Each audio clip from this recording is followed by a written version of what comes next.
Wow, it feels like things are moving so fast, right? Hmm. Just trying to keep up with all the tech changes. It's a lot. Feels like you blink and something new is out. Totally. And that feeling, of just being swamped by information, that's really why we do the deep dive. Yeah. We try to take these dense reports and pull out the important bits, give you a clearer path through all that noise. A shortcut, basically. Kind of, yeah. Mm. A curated shortcut so you can stay informed without drowning. And today, wow, we've got some really interesting stuff. We went deep into this recent report, looking at AI, product updates, the business side too. Yeah, we pulled from a bunch of sources to get this overview together. The goal really is just to hit the key takeaways, the interesting stuff you might miss otherwise. You walk away with a good understanding. Exactly, without feeling like you need a PhD in tech jargon. Okay, so let's dig in. First up, AI. The report makes it super clear this isn't just hype anymore. Oh, definitely not. It's framed as this, major technological shift for pretty much everyone, businesses, globally. Affecting how companies work, the Right. services they offer, everything. Right. And a big theme seems to be making AI easier to use, more accessible, scalable, Hmm. not just for the giants. So democratizing it, in a way. That's the push, yeah. The report talks a lot about investing in the infrastructure, the tools, so businesses, developers can actually use these AI capabilities. And Google's role in this sounds like they're highlighting their infrastructure access to their models. For sure. They're positioning themselves as providing the foundation. Advanced computing, easier access to the latest AI models like Gemini. Laying the groundwork for what comes next. That seems to be the strategy. And a core part of that is this thing called Vertex AI. Okay, Vertex AI. So for, let's say, a developer listening, what does that actually do for them? What's the practical side? Right. So think of it like a unified workbench. It's got tools for the whole AI lifecycle. Well, you can train models, feed them data to learn, then you can fine-tune them for specific jobs, integrate them into apps, test them really thoroughly. Make sure they work reliably. Exactly. And then deploy them so people can actually use them. And crucially, it supports their big generative models, Gemini, Imagen for pictures, Veo for video. Wow, okay, that sounds pretty comprehensive. And they're also offering these models in a more ready-made way, something called Gemini for Google Cloud. Precisely. Yeah. That takes the power of Gemini and packages it up into these AI agents for specific tasks. Agents, like what kind of tasks? Well, the report points out two main areas. First, helping software developers. Writing code, documenting it, testing, running software, making that whole process smooth. Okay, developer assistance. What's the second? The second big one is cybersecurity, bolstering defenses. Ah, AI and cybersecurity. That feels like a really immediate, impactful area. How does that work? Well, these AI agents are designed to help security teams, analyze all the threat data that comes flooding in. There's so much of it. Exactly. Mhm. So spotting subtle patterns, finding vulnerabilities before they get exploited, and then reacting faster when something bad does happen, using AI to get ahead. Makes sense. Okay, so that's the developer and infrastructure side. But the report also talks about how AI is changing the products we use every day, right? Oh, absolutely. Right. That's where most of us probably feel the impact more directly. Making things more helpful, more intuitive. That's the goal, yeah. Seamless integration of AI. And AI overviews in search sounds like a big example they're pushing. It is. It's a shift from just giving you links to actually answering complex questions directly. How so? It can break down complicated ideas, give you summaries, even understand questions asked about a video's content, trying to make getting information faster, more direct. Okay. And then there's Notebook LM. That sounds aimed at people dealing with lots of information. Yeah, if you're wading through dense documents or research, Notebook LM is designed to help you make sense of it. How? Like summarizing? Summarizing, yes, but also pulling out specific relevant quotes to back up those summaries.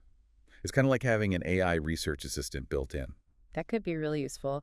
And beyond those specific tools, it seems like generative AI is being woven into lots of different products. That's a clear trend. Helping users create things, get stuff done. The report gives examples. Like it.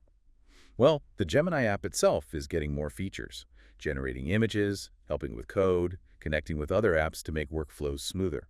And for workspace users.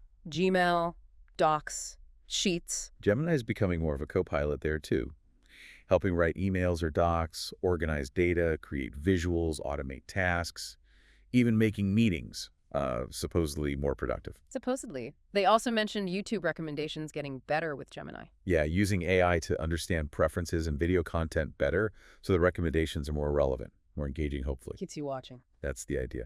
And we shouldn't forget ads. The report touches on Google ads, still obviously very important. Right. Even with all the AI focus, the ad business is still the engine for a lot of this. It is.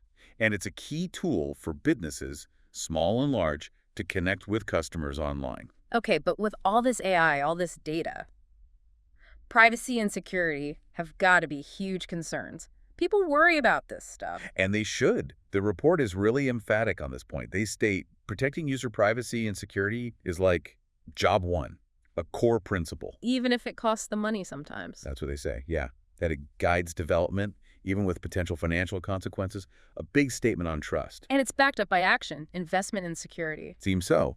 They talk about continuous investment, building security in from the start, secure by default, and privacy by design, not adding it later. Responsible data practices, too. Critical with AI, right? Right. And they emphasize giving users control, easy settings, transparency. What kind of controls? Right. Any examples? Yeah, things like auto-deleting data after a while, doing more processing on your device so less data leaves it, and just generally improving the basics. Anti-malware, anti-phishing, password security, constant enhancements. Good to hear. Okay, shifting gears slightly, the report also talks about access to digital content, making information easier to find and use. Right, that's been core to their mission for ages. Improving discovery, not just on the web, but on platforms like Google Play, YouTube too. And digital content means so many things now. Totally. Video, streaming TV, games, music, books, apps. It's incredibly diverse. So how do they improve access there? The report highlights working with creators and partners, building new ways for people to make cool stuff and for users to find it. Collaboration is key. Okay. The report also zooms in on a couple of key tech areas, cybersecurity, which we touched on, and data analytics. What's happening on the data side? Well, it's about managing the sheer volume of data needed for AI. Yeah. They talk about having different kinds of databases, relational, key value, in memory, basically the right tool for the right data job, feeding those AI agents we mentioned. So the data systems are the fuel line for the AI. Pretty much. And they have this unified data platform concept. It brings together data lakes, data warehouses, governance tools, machine learning, all in one place. To make sense of it all. Yeah, letting people analyze huge data sets with AI models, even across different cloud setups, to find those valuable insights. Now, no tech company exists in a vacuum. Competition, the report says it's still fierce, still evolving fast. Fierce is putting it mildly. Yeah, the environment is described as intensely competitive. New tech popping up, user needs changing constantly, rivals launching new things all the time. Must be exhausting. You have to stay ahead of the curve. Absolutely. Predicting where tech is going, delivering innovative stuff quickly, it's crucial. And the report notes this pressure is hitting them across more and more of their products. Which means you have to keep investing heavily, right? R&D, infrastructure. No doubt. The report stresses constant, significant investment is non-negotiable. Tech infrastructure, R&D, even buying other companies strategically, just to keep enhancing everything. And if you don't keep up, if you miss a shift in user need... That's a major risk they acknowledge. Usage could drop. And you might have to spend a lot of money trying to play catch-up. It's a high-stakes game. And who are they competing against? Sounds like everyone. Pretty much. The list is long. Niche search engines, e-commerce sites, other ad platforms, traditional media, content platforms, cloud providers like AWS and Azure, AI startups, hardware makers, video services, social networks, workplace tools like Slack or Teams, digital assistants. It's a crowded field. Okay, let's talk money. The financials. The report compares 2024 to 2023. How did they do? Pretty well overall. Consolidated revenues were up significantly, about $42.6 billion, which is a 14% increase. 14%, that's strong growth. Yeah, and even a bit higher, 15% if you adjust for currency changes, shows good underlying momentum. What about costs? Did they go up just as much? Cost of revenues went up, yeah, by about 10%. Makes sense with more business. But interestingly, operating expenses only increased by 2%. Only 2%. That sounds like they managed costs pretty tightly elsewhere. Seems that way. And that helped the bottom line a lot. Operating income jumped by $28 billion. That's a 33% increase. Wow. And that improved their operating margin, too. Yep, up to 32% from 27% the year before. So better profitability, better efficiency. There was also a big jump in something called other income expense. Net, what's that usually? Yeah, that shot up by $6 billion dollars Yeah. or 421%. It can be a mix of things, gains on investments they hold, maybe currency fluctuations, other non-operational stuff. Okay. And the final numbers. Net income, earnings per share. Both showed strong growth too. Net income up $26.3 billion, that's 36%. And diluted EPS, earnings per share, was up $2.24 or 39%. Solid financial performance overall. Can we break down where the revenue came from? Search is still the giant, I assume. Oh yeah. Google Search and other brought in $198 billion. YouTube ads also grew nicely, hitting $36 billion. Google Network ads actually dipped slightly, though, to $30 billion. But the total advertising pie still grew. Yes, total Google advertising revenue hit $264.59 billion. And another strong area was subscriptions, platforms, and devices. That includes things like YouTube Premium, Google One Storage. That segment grew to $40.3 billion. Driven by YouTube and Google One, mainly. That's what the report highlights, yeah. And Google Cloud, still growing fast. Absolutely. That's a key growth engine. Yeah. Revenue there jumped significantly to $43.2 billion. Shows its increasing importance and market adoption. And other bets, the moonshot projects. Still small compared to the rest, but it grew a bit too, to about $1.6 billion. The report mentions things that affect ad revenues, advertiser spending, policy changes. Right, those are big factors. Also, what devices people are using, mobile versus desktop seasonality, and how fast traffic is growing in different parts of the world. It's complex. What about spending? R&D investment went up. It did, by $3.9 billion. Mostly due to higher pay for employees, including stock compensation, plus depreciation on all that infrastructure, and using more third-party services for R&D work. But sales and marketing costs actually went down slightly. Yeah, a small decrease. The report didn't single out one big reason. General and admin costs also decreased. And cash flow, capital spending. Cash from operations was way up, reflecting the higher profits. But capital expenditures, CapEx, also jumped massively. Investing in infrastructure. Hugely. They spent $52.5 billion on CapEx in 2024, up from $32.3 billion the year before. And they expect that number to keep climbing, especially to support AI growth, building out data centers, buying servers. That's a massive investment. Okay, for a company this big, dealing with regulations, lawsuits, that's just part of the landscape, right? Absolutely. The report makes it clear they face a complex, evolving regulatory world. Lots of claims, lawsuits, investigations across many areas. Like what? Competition law, IP. Yeah, those are big ones.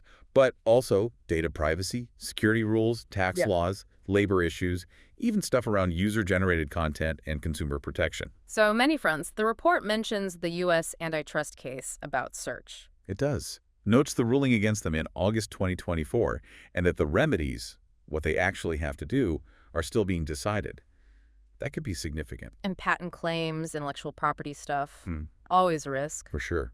Losing those cases could mean big payouts, expensive licenses, or having to change products. And privacy rules seem to get more complex everywhere all the time. They really do. The report mentions various laws in the U.S. and internationally, including rules about kids' data. It's a minefield, honestly, with big potential fines and operational changes needed. Tax laws, too, always changing. Right. Changes in the U.S. or elsewhere could hit their tax rate, increase what they owe. The report also mentions stock ownership concentration. Yeah, basically pointing out that the co-founders, Page and Brin, still have significant voting control, which limits the influence of other shareholders on big decisions. And buying other companies, making investments, that carries risks too. It does. Making acquisitions work, managing joint ventures, ensuring investments pay off. It's not always smooth sailing. It can involve operational hurdles, diluting stock value, other financial factors. It really paints a picture of needing constant vigilance and needing the best people too. Attracting talent must be critical. Hugely critical. The tech talent market is incredibly competitive. Finding, developing, and keeping skilled people is fundamental to their success. Let's touch on sustainability. It's getting more attention everywhere. What does the report say? They mention some ambitious goals. Net zero emissions, aiming for 247 carbon-free energy by 2030. That's a big goal. Achievable. Well, the report is candid about the challenges. It takes a long time to build new clean energy stuff, and there's still uncertainty about the environmental footprint of AI itself. Yeah. That's complex. This is not a simple path. No. They even say they expect their total greenhouse gas emissions might go up first before they start coming down as the new strategies kick in. Really highlights how much depends on new tech in the energy sector generally. Exactly. It's a long haul, lots of dependencies. Okay, for people listening who want to track the company, investors, maybe others, where should they look? The report points to the usual places: their investor relations website, their YouTube channel for earnings calls and events. Standard stuff. Any others? Yeah, the Google keyword blog for news, Hmm. their X account, formerly Twitter. And they also note that executives might use social media sometimes, too, to share info. So, multiple channels to keep an eye on, and corporate governance info. That's on the investor relations site, too. All the details on structure, policies, etc. Okay, so wrapping up this deep dive, Mhm, what are the main headlines? AI is clearly huge, integrated everywhere. definitely. Across infrastructure, products. Hmm. It's central. Plus, that strong commitment to privacy and security presented as a core value. All happening in a super competitive market. Right. Fast-moving, lots of pressure. And financially, a strong year with significant growth in revenue and profit. So this dive gives you a good snapshot, a shortcut to understanding these big moves. Exactly. Key developments without reading the whole dense report yourself. Which leaves us with a final question for you, the listener. Thinking about how fast AI is advancing, how it's weaving into everything, what do you think are the biggest societal changes or economic shifts we might see coming down the pike based on these trends? Yeah. Something to chew on. What happens next? It's definitely worth thinking about. Absolutely. And we definitely encourage you to explore any of these topics that caught your interest further. For sure. The information's out there if you want to go deeper.